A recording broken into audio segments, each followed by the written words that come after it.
Hello and welcome to civil services Gurukul. जैसे आपको पता है कि आज यूपीएससी का प्रीलिम्स 2025 अभी पेपर 1 हुआ है जीएस का। So we will be discussing the polity section from that paper. So let's start. हमारे पास 16 क्वेश्चंस हैं to discuss from the polity section of this paper. तो हमारा फर्स्ट क्वेश्चन क्या है?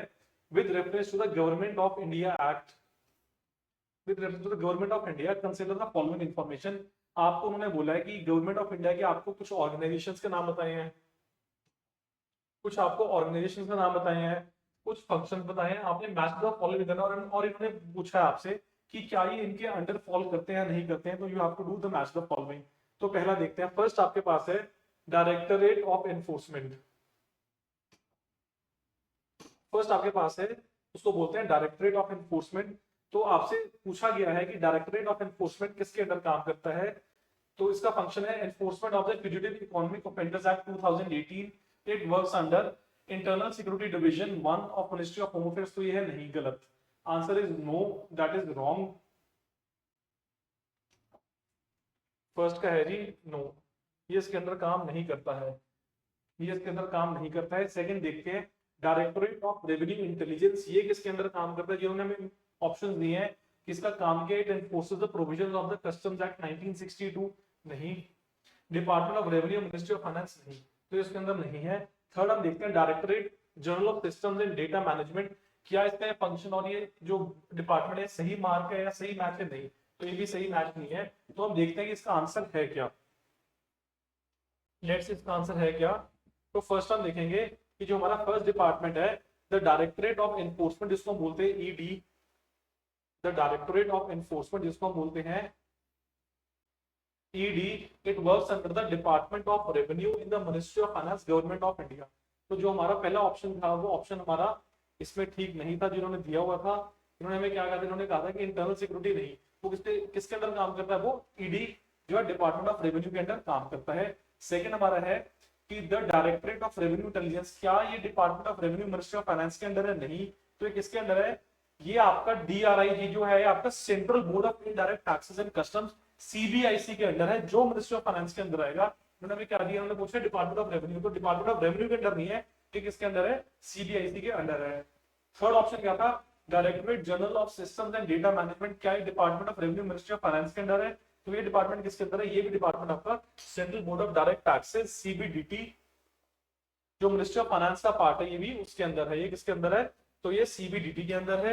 ये किसके अंदर है? ये सीबीआईसी के अंदर है। और ये किसके अंदर है? मिनिस्ट्री ऑफ फाइनेंस में डिपार्टमेंट ऑफ रेवेन्यू के अंडर है। तो जो ये हमें क्वेश्चन दिया है, इस क्वेश्चन के हिसाब से जो आपके ऑप्शन है वो क्या आते हैं? Option is D, that is none, कि कोई भी आपका करेक्ट नहीं है, सारे ही मिसमैच हैं।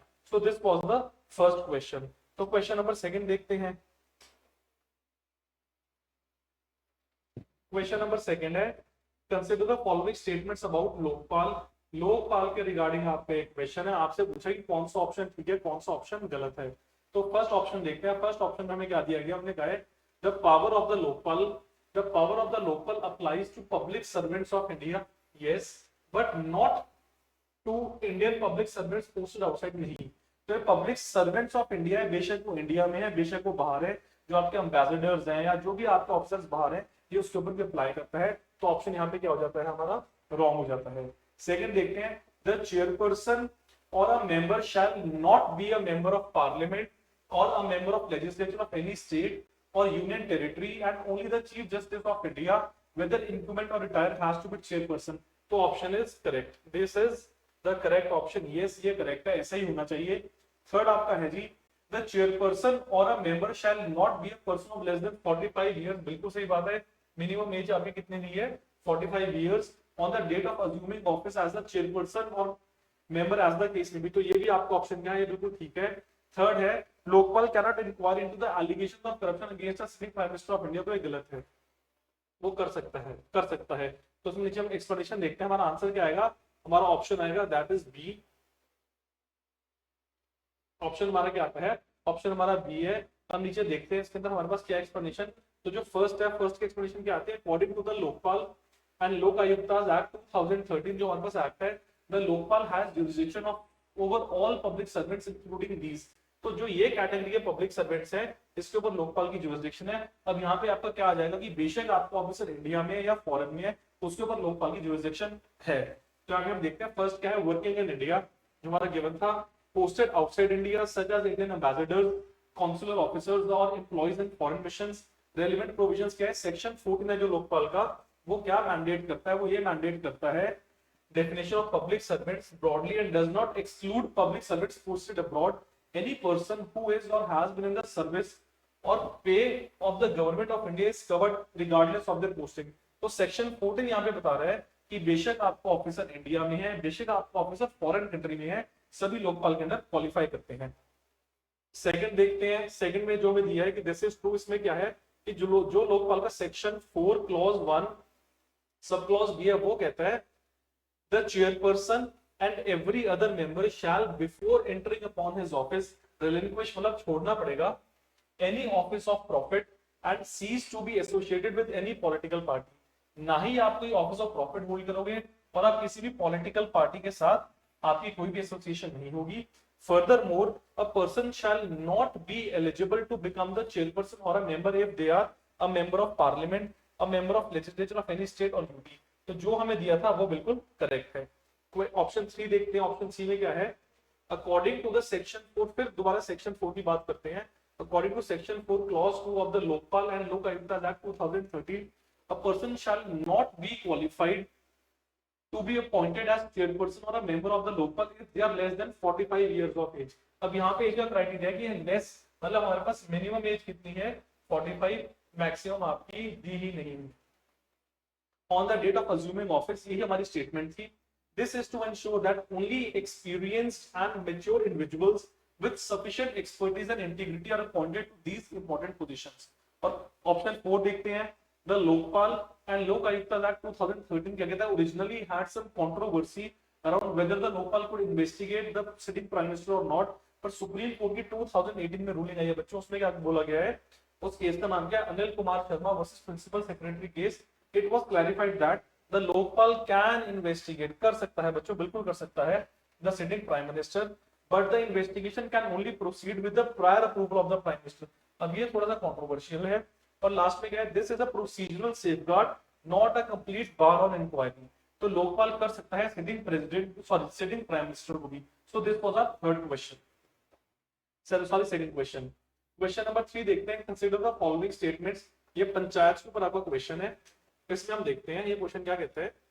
ये क्वेश्चन आपका कहता है consider the following statements, panchayat at the intermediate level exist in all states. तो बच्चों यहाँ पे टर्म आपकी आ गई और अब यहाँ पे क्वेश्चन होगा गलत, क्यों? क्योंकि हमारे पास पॉपुलेशन क्राइटेरिया है, जिस स्टेट की पॉपुलेशन 20 लाख के आसपास है उसमें ये प्रोविजन एग्जिस्ट करता है। तो यहाँ देखते हैं इंटरमीडिएट लेवल की बात करें ना, इंटरमीडिएट में 20 लाख की population, intermediate level panchayats do not exist in all states, their existence depends on the population criteria. Her state में नहीं है, अकॉर्डिंग टू पॉपुलेशन क्राइटेरिया अगर वो क्वालिफाई करेगा तो एग्जिस्ट करेगा। क्वेश्चन 2 क्या है, to be eligible to be a member of panchayat at the intermediate level a person should attain the age of 30 years. तो उन्होंने बोला कि नहीं ये स्टेटमेंट गलत है। तो स्टेटमेंट क्या है आपकी, 21 इयर्स की आपको एज चाहिए, 31 का क्राइटेरिया यहाँ पे नहीं है, वो राज्यसभा का क्राइटेरिया है। थर्ड आपको बोलते हैं, the chief minister of a state constitutes a commission to review the financial positions of panchayat at the intermediate levels to make recommendations regarding the distribution of net proceeds of taxes and duties leviable by the state between the state and the panchayat at the intermediate level। तो यहाँ पे term हमें क्या दी हुई है, chief minister. हमने कभी ऐसा पढ़ा नहीं, कभी सुना नहीं। कौन कर सकता है, गवर्नर। तो सीएम की यहाँ पे पावर नहीं है, यहाँ पे पावर किसकी है, गवर्नर है। तो आपका ये भी गलत हो गया, आपका ये भी गलत हो गया, आपका ये भी गलत हो गया। तो मैं पूछा कौन सी स्टेटमेंट नॉट करेक्ट है, all 3 are not correct. Answer 1, 2 and 3 सारे ही नॉट करेक्ट है, कोई भी ठीक नहीं है। ठीक है जी। तो क्वेश्चन 4 पर आते हैं। क्वेश्चन 4 आपका है, consider the following statements with regard to pardoning power of the president. तो आर्टिकल 72 की यहाँ पे हम बात करेंगे, किसकी पार्डनिंग पावर की, किसकी, प्रेसिडेंट की। तो आर्टिकल कौन सा कोटेड है आपका, article 72। The exercise of this power by the president can be subjected to a limited judicial review. Yes, यहाँ पे वर्ड है लिमिटेड, बहुत ही छोटे लेवल पे लिमिटेड फॉर्म में जुडिशियल रिव्यू हो सकता है, 2016 की हमारे पास जजमेंट है। अब इसमें हम पढ़ते हैं एक्सप्लेनेशन में क्या लिखा है।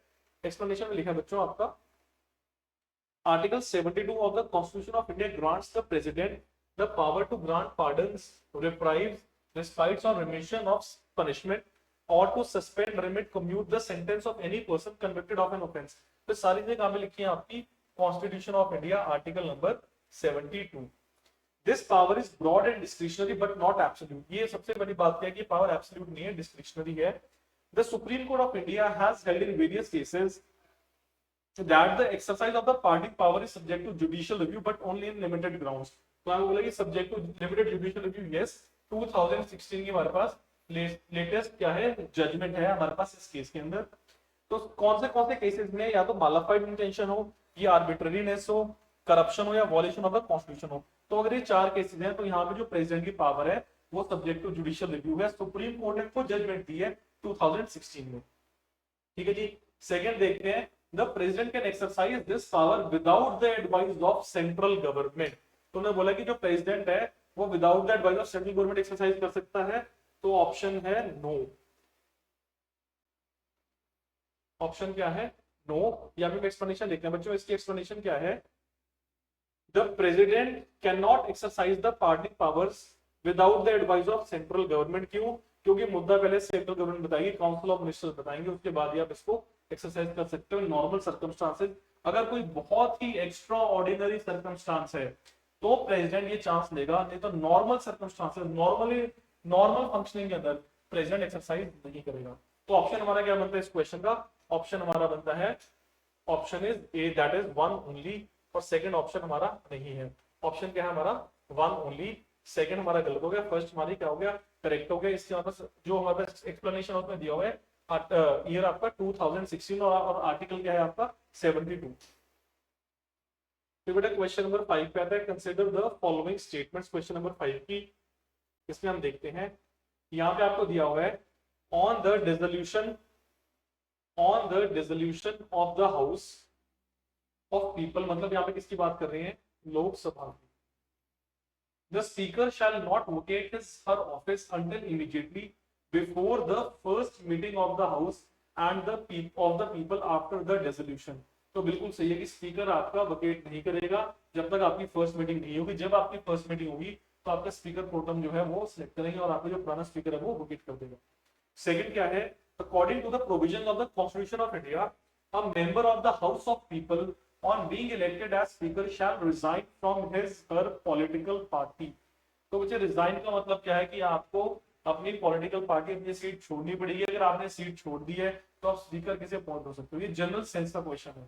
ठीक है, हम प्रोविजन में पढ़ते हैं, क्लासरूम में भी देखते हैं कि अगर आप स्पीकर हो, अगर आपने अपनी सीट ही छोड़ दी है तो आपकी मेंबरशिप क्या होगी? आपकी मेंबरशिप सीज टू एग्जिस्ट होगी है, तो आपको स्पीकर कैसे बनाया जाएगा? तो आप स्पीकर नहीं बनोगे, तो ऑटोमेटिकली ये क्या है? ये ऑप्शन आपका गलत है। क्वेश्चन 3 है, सॉरी ऑप्शन 3 है आपका, the speaker of the house of the people may be removed from his her office by a resolution of the House of People passed by a majority of all the then members of the House, provided that no resolution shall be removed unless at least 14 days notice has been given of the intention to move the resolution। ये option बिल्कुल ठीक है। तो हमारा क्या हुआ? ये गलत हुआ। तो ऑप्शन क्या हुआ? 1 and 3 उन्होंने बोला। एक्सप्लेनेशन हम देखते हैं एक एक करके। ये बिल्कुल ठीक है। एक्सप्लेनेशन 1 हमारी क्या कहती है? एक्सप्लेनेशन बच्चे 1 हमारी ये कहती है कि जो आपका आर्टिकल 94 है, जो आपका आर्टिकल बच्चों 94 क्लॉज 1 सब क्लॉज बी है, और वो क्या कहता है? The speaker of the Lok Sabha shall not vacate office on the dissolution of the house of the people. कि जब आपका हाउस डिसॉल्व होगा तो जरूरी नहीं है कि आपको उसी टाइम पे अपनी पोजीशन वोकेट करनी, आप नहीं करोगे।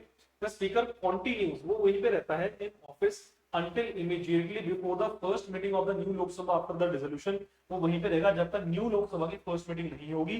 थर्ड क्या कहते हैं? This provision ensures continuity in the office of the speaker during the interim period between the dissolution of the Lok Sabha and the constitution of the new one. वो कहता है कि जो ये ऑफिस है स्पीकर का, ये कॉन्टिन्यूटी मेंटेन करेगा कि आपकी जो पुरानी लोकसभा है वो डिसॉल्व हो गई है, आपकी नई लोकसभा भी आनी है, तो बीच में जो टाइम है, इंटरमीडिएट टाइम है, तो जो स्पीकर का ऑफिस है वो हमें क्या करेगा? कॉन्टिन्यूटी को मेंटेन करेगा। तो हमारा ऑप्शन क्या था? ये बिल्कुल ठीक था।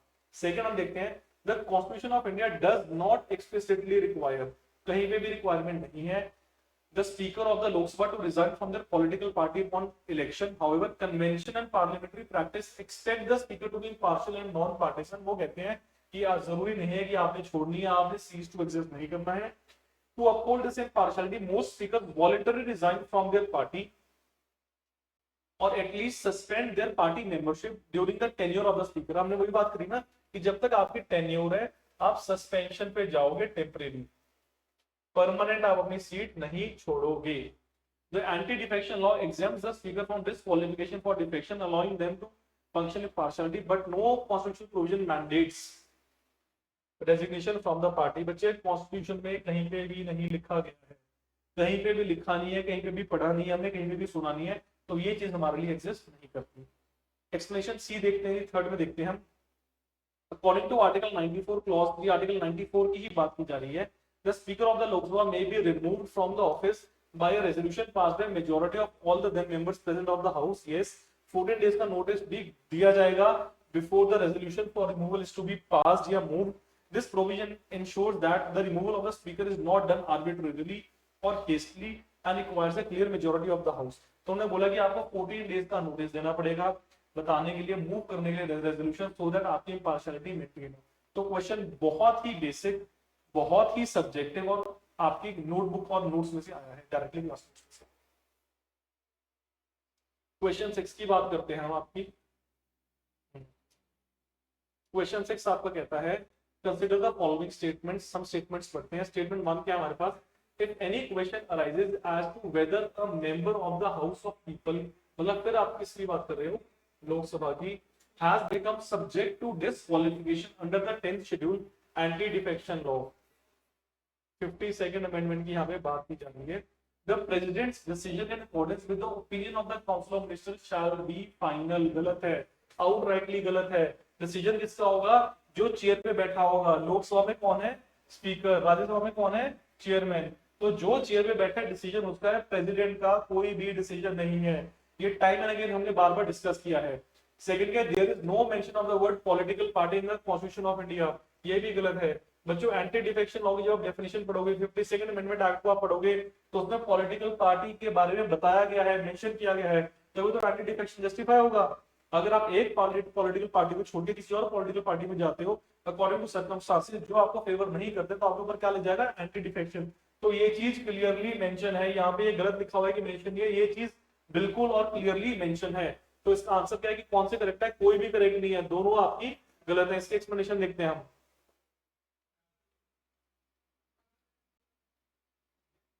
एक्सप्लेनेशन में फर्स्ट देखते हैं, according to article 102 clause 3, according to article 102 clause 3 of the constitution जो 10th शेड्यूल के बारे में बताता है, उसमें क्या लिखा है, the authority to decide, authority की बात कर रहे हैं, to decide on disqualification of a member of parliament, बेशक वो लोकसभा का है या राज्यसभा का है, on the ground of defection is vested in the speaker of Lok Sabha and chairman of the respective house.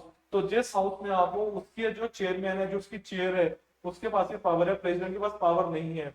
The president does not have any role in deciding this qualification under 10th schedule. कोई भी role president का नहीं है.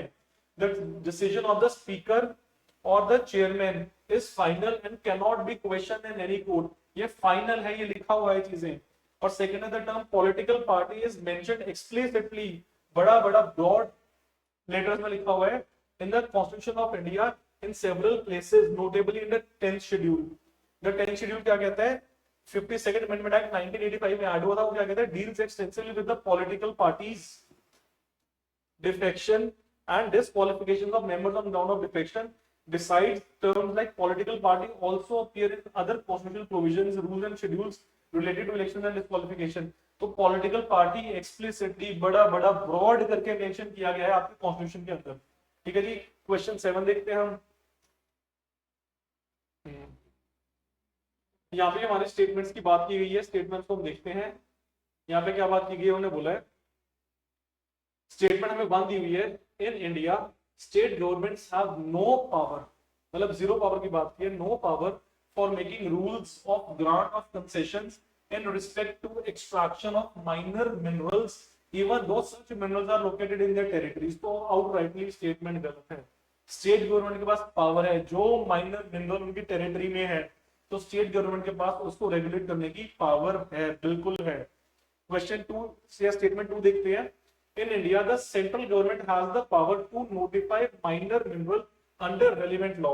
अब ये ना question controversial है। Controversial क्यों है? अब हमने बोला है कि माइनर मिनरल के लिए पावर किसके पास है? स्टेट गवर्नमेंट के लिए। मेजर मिनरल के लिए किसके पास है? सेंट्रल गवर्नमेंट के लिए। ये हमारी जो मिनरल्स एक्ट है उसके अंदर लिखा हुआ है, पर यहाँ पे यूपीएससी ने वर्ड क्या ऐड कर दिया है?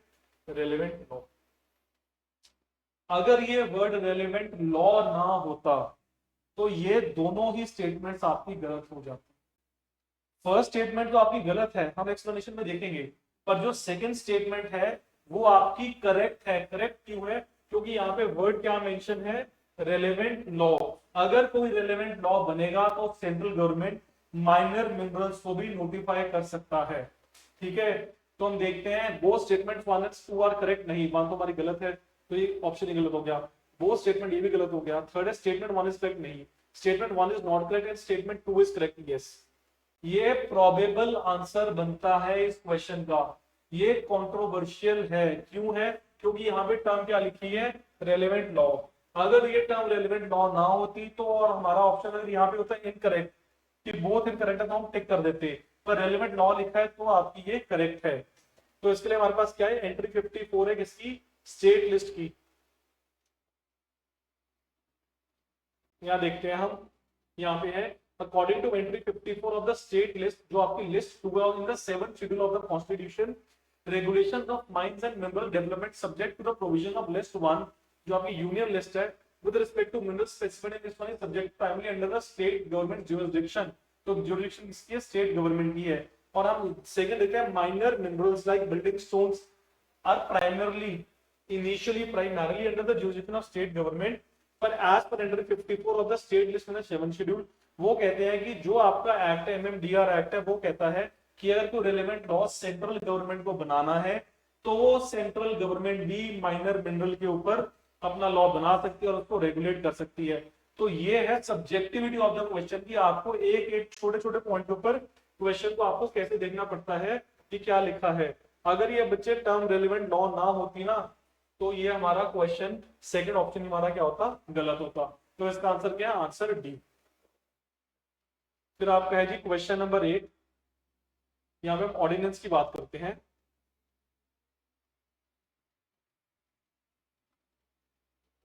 क्या है? An ordinance can amend any central act. Any central act हाँ कर सकता है।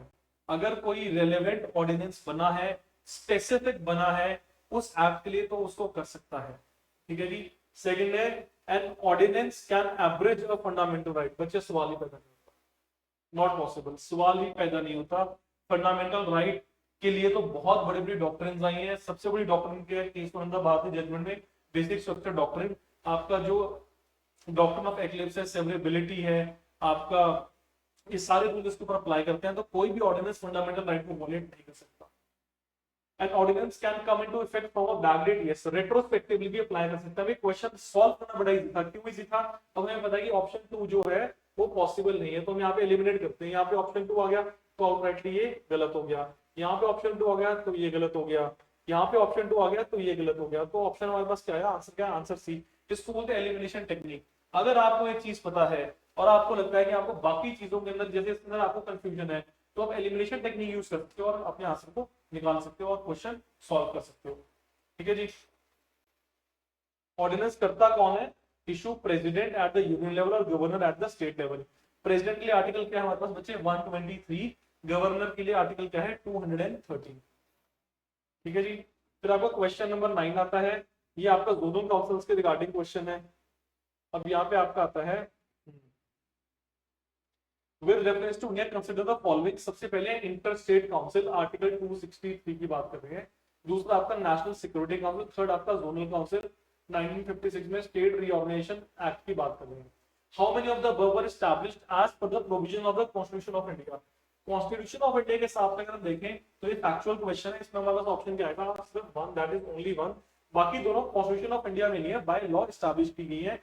अब देखते हैं जो इंटर स्टेट काउंसिल है उसके हमारे पास क्या आर्टिकल 263 ऑफ द कॉन्स्टिट्यूशन, ये क्या है? ये आपकी कॉन्स्टिट्यूशनल बॉडी है और प्रेसिडेंट इसको एस्टैब्लिश करता है। ठीक है जी। जो आपकी नेशनल सिक्योरिटी काउंसिल की हम बात करते हैं, ये कॉन्स्टिट्यूशन में तो मेंशन नहीं है, पर ये एग्जीक्यूटिव बॉडी है तो कॉन्स्टिट्यूशनल बॉडी नहीं है। ये गवर्नमेंट ऑफ इंडिया ने 1998 में बनाई थी। और थर्ड आपकी जोनल काउंसिल्स, तो ये स्टेट रीऑर्गेनाइजेशन एक्ट 1956 जो पार्लियामेंट स्टैट्यूट है, मतलब जो आपको ऑप्शन बी है और ऑप्शन आपका सी है, ये क्या है, ये आपकी स्टैट्यूटरी बॉडीज हैं। और जो आपका ऑप्शन ए है ये क्या है, ये आपकी कॉन्स्टिट्यूशनल बॉडी है। और क्वेश्चन की डिमांड क्या है कि कौन सी कॉन्स्टिट्यूशन के अकॉर्डिंग बनी है, तो ऑप्शन क्या है, inter state council, option A. फिर बच्चे आपका आता है क्वेश्चन नंबर 10, इसको हम देखते हैं। इसमें बात की गई है, the constitution of India explicitly mentions that in certain spheres the governor of a state acts in his own discretion. Yes, governor अपने डिस्क्रिप्शन में एक्ट कर सकता है। Excellent. The president of India can of his her own, अपनी मनमर्जी से, reserve a bill passed by state legislature for his her consideration without it being forwarded by the governor of the state concern. नहीं, ये possible नहीं है। Article 200 में बड़ा बड़ा लिखा हुआ है कि जब तक governor of the state concern bill reserve नहीं करेगा तो प्रेसिडेंट अपनी मनमर्जी से बिल्कुल रिजर्व नहीं कर सकता। तो आउटराइटली हमारा सेकंड क्या हो गया, गलत हो गया। अब देखते हैं कौन सी करेक्ट है। तो अगर सेकंड गलत है, ये भी करेक्ट है, ये भी, तो ऑप्शन ऑलवेज क्या बनता है, ऑप्शन ए हमारे पास बचता है जो आपका करेक्ट है। It is a very easy question. Question 11 है, with consider the following statements with reference to constitution of India, with reference to Constitution of India, if an area in a state is declared a scheduled area under the 5th schedule, आपने बताना कौन C correct है। पहला क्या है, the state government loses its executive power in such areas and a local body assumes total administration। तो क्या ये चीज करेक्ट है, नहीं, ये चीज करेक्ट नहीं है। स्टेट गवर्नमेंट अपनी कोई भी एग्जीक्यूटिव पावर लूज नहीं करेगा शेड्यूल एरिया में। उसको क्या मिलेगा, उसको certain special powers and responsibilities मिल जाएंगी, वो लूज नहीं करेगा। वो क्या करेगा, वो गेन करेगा certain special powers and responsibilities. Option 2 क्या है, the union government can take over the total administration, नहीं बच्चे, of such areas under certain circumstances on the recommendation of the governor. नहीं, ये भी आपका क्या है, ये भी आपका गलत है। तो करेक्ट क्या है, नाइदर 1 नॉर 2। बच्चे यूनियन गवर्नमेंट सारे नहीं ले सकता, नहीं ले सकता। तो यूनियन गवर्नमेंट के take over the total administration की जो बात कर रहे हैं, नहीं, उसके पास कोई भी डायरेक्ट प्रोविजन एग्जिस्ट नहीं करता इन द कॉन्स्टिट्यूशन कि वो एडमिनिस्ट्रेशन टेक ओवर कर लेगा शेड्यूल एरिया के अंदर। 5th शेड्यूल, गवर्नर को स्पेशल रिस्पॉन्सिबिलिटी दी जाएगी। इसका मतलब क्या है कि जो प्रेसिडेंट है वो एनुअली रिपोर्ट लेगा गवर्नर से कि बताओ उस एरिया में क्या चल रहा है। तो इसका मतलब ये नहीं है कि यूनियन गवर्नमेंट को एक्सक्लूसिव पावर आ जाएगी। यूनियन गवर्नमेंट के पास कोई भी एक्सक्लूसिव पावर नहीं आएगी। गवर्नर के पास स्पेशल पावर है, वो प्रेसिडेंट को एनुअली रिपोर्ट देगा और यूनियन गवर्नमेंट का कोई भी रोल नहीं है। ठीक है, तो ऑप्शन क्या है, डी। फिर नंबर क्वेश्चन नंबर 12, यहाँ पे सब्जेक्ट्स की बात की गई है। Consider the following subjects under the constitution of India. List 1, union list in the 7th schedule, extent of executive power of the state, conditions of the governor's office, for a constitutional amendment with respect to which of the above ratification by the legislature of not less than 1/2 of the state, मतलब 50% की बात कर रहे हैं states की, is required before presenting the bill to the president of India for assent। वो कह रहे हैं कि अगर हमें कॉन्स्टिट्यूशन को अमेंड करना है तो किस किस प्रोविजन में ratification of half of the state चाहिए बिफोर हम बिल प्रेसिडेंट को भेजें। तो फर्स्ट में क्वालिफाई करता है, सेकंड में करता है, थर्ड में क्वालिफाई नहीं करता। ऑप्शन क्या है, 1 और 2। ये हमने आपको लिस्ट अटैच की है आर्टिकल 368 के अंदर। इसमें सारी चीजें आपको एक्सप्लिसिटली मेंशन्ड है। लास्ट ईयर भी आर्टिकल 368 के ऊपर क्वेश्चन आया था, इस साल भी 368 के ऊपर उन्होंने क्वेश्चन पूछ लिया है। क्वेश्चन 13 है, with reference to the Indian polity consider the following statements. ये हमें स्टेटमेंट्स दी गई है और आपसे पूछा है कि कौन सी स्टेटमेंट्स आपकी करेक्ट है। ठीक है जी, अब स्टेटमेंट्स को पढ़ते हैं बच्चे, एक एक करके पढ़ते हैं। पहला क्या है, the governor of a state is not answerable to any court for the exercise and performance of the powers and duties of his office. Yes, constitutional officer बिल्कुल भी आंसरेबल नहीं है। No criminal proceeding shall be instituted और continued against the governor during his term. Article 14, article 14 का question है बच्चे। Article 14 आपको बार बार class में बोला गया कि 3 आर्टिकल बहुत इंपॉर्टेंट है, 14, 19, 21। हर बार क्वेश्चन आएगा डायरेक्टली या इनडायरेक्टली। इन 3 आर्टिकल्स को क्या बोलते हैं, ट्रिनिटी ऑफ कॉन्स्टिट्यूशन, 3 मूर्ति एक संविधान का। सेकंड थर्ड क्या है, members of the state legislature are not liable to any proceedings at any court in respect of anything said with in the house. Yes, privilege, बच्चे प्रिविलेज है, तो कौन सा करेक्ट है, तीनों ही करेक्ट है, बिल्कुल ही डायरेक्ट क्वेश्चन क्लास नोट्स में से, बिल्कुल ही डायरेक्ट क्वेश्चन। हमने कई बार बात की है कि आज ही पार्लियामेंट प्रिविलेज, हम क्लास में बोलते हैं कि आप इसको पार्लियामेंट समझोगे तो आपने कैसे इसको ट्रीट करना है। अगर आपने किसी को कुछ बोल दिया तो ये नहीं कि बाहर जाके कोई आपके ऊपर केस कर देगा। अगर आप पार्लियामेंट में हो या हाउस के अंदर हो, आपको प्रिविलेज मिलती है और आप कुछ भी बोल सकते हो। और आपने देखा है कि वो नेशनल यूनिटी गेम में दिखाते हैं फाइट भी कर रहे हैं, तभी वो केस नहीं करेंगे। ठीक है, बिल्कुल ही direct question, very easy question. फिर आपका क्वेश्चन 14 है, आपने इसमें क्या करना है, फॉलोइंग पेयर्स को रीड करना और बताना कौन से करेक्टली मैच्ड है। तो पहला क्या है आपका, the separation of judiciary from the executive in the public service of article of the state, article 50 DPSP directly, article 50 का क्वेश्चन है ये। Value and preserving the rich heritage of our corporate culture, 51A fundamental duties, 11 duties and direct question. Prohibition of employment of children below the age of 14 years in factories, fundamental right part 3 का question, direct question. तो तीनों ही correctly matched है। ये है बहुत ही simple question, कहते हैं ना लो हैंगिंग फ्रूट्स, तो these are your low hanging fruits की इतना डायरेक्ट क्वेश्चन आपसे पूछ ले यूपीएससी ने। फिर आपका क्वेश्चन 15 आता है, which of the following pairs, आपने बताना कौन सा करेक्टली मैच। अब ये क्वेश्चन थोड़ा सा मुश्किल है, थोड़ा सा, अगर नॉलेज नहीं है तो क्वेश्चन को हमने अप्लाई नहीं करना, अगर नॉलेज है तो हम क्वेश्चन को अप्लाई करेंगे। पहला है Arunachal Pradesh, the capital is named after a fort and the state has 2 national parks. Capital आपने बताना कौन सा करेक्टली मैच्ड है, तो इसका आंसर है कैपिटल इसकी क्या है अरुणाचल की, Itanagar. Named after fort of the नाम क्या है, Ita, ITA Ita. Fort of the bricks in Assamese, ईट हम कहते हैं ईट पत्थर वो। नेशनल पार्क्स क्या है, 2 नेशनल पार्क्स आपके पास है, नामदफा और मोलिंग। सेकंड है त्रिपुरा नागालैंड की बात करते हैं, state came into existence on the basis of a constitutional amendment. Yes, वो आया था 13 कॉन्स्टिट्यूशनल अमेंडमेंट एक्ट 1962। फिर आपका है Tripura initially a part C state, it has become a central administrative territory with the reorganisation of states in 1956 and later retained the status of full fledged state. Yes, वो है जी, UT बन गया था, उसके बाद 21 जनवरी 1972 को क्या बन गया था, स्टेट बन गया था। तो यहाँ पे ऑप्शन बच्चे गलत में आ गया, ऑप्शन का क्या आएगा, सी। ऑप्शन क्या आएगा, C, all of the 3 are correct. ठीक है जी, ये डायरेक्ट क्वेश्चन है, अगर नॉलेज है तभी करेंगे, अगर नहीं है तो नहीं करेंगे। लास्ट क्वेश्चन आपका है, हाँ, फिर 1995 में आपके अवार्ड शुरू हुए, उसके ऊपर आपका क्वेश्चन है। क्वेश्चन आपका क्या है, गांधी पीस प्राइज के ऊपर ना, हाँ, गांधी पीस प्राइज 1995 में इसको हमने शुरू किया, इनिशिएट किया है। किसने पूछा कि कौन कौन से मेंबर्स हैं ज्यूरी के to select the recipient of Gandhi peace prize. President नहीं है बच्चे, प्राइम मिनिस्टर है, सीएम है, लीडर ऑफ ऑपोजिशन है। तो यहाँ पे पीएम नहीं, सॉरी प्रेसिडेंट नहीं है, बाकी सब है। तो ऑप्शन इसका क्या आएगा, ऑप्शन इसका आएगा सी, दैट इज 2, 3 एंड 4। तो ऑप्शन क्या है, 2, 3 एंड 4, ऑप्शन सी इसका आंसर है। इसमें हम एक्सप्लेनेशन में देखते हैं कि आपके कब स्टार्ट हुआ था। ये 1995 में स्टार्ट हुआ है on the occasion of 125th anniversary of Mahatma Gandhi. The award is given for social, economic and political transformation through non violence and other Gandhian methods. इसमें कौन कौन होगा, इसमें होगा आपका PM, chief justice, leader of opposition और एक एमिनेंट पर्सनालिटी, जिसको पीएम सिलेक्ट करेगा। प्रेसिडेंट इस ड्यूटी का पार्ट नहीं है। तो ये आपके बच्चों 16 क्वेश्चंस थे जो यूपीएससी 2025 के प्रीलिम्स पेपर 1 के हैं। यूपीएससी का जो प्रीलिम्स का पेपर है, जो आप पॉलिटिक्स सेक्शन की बात करें, it is not that easy.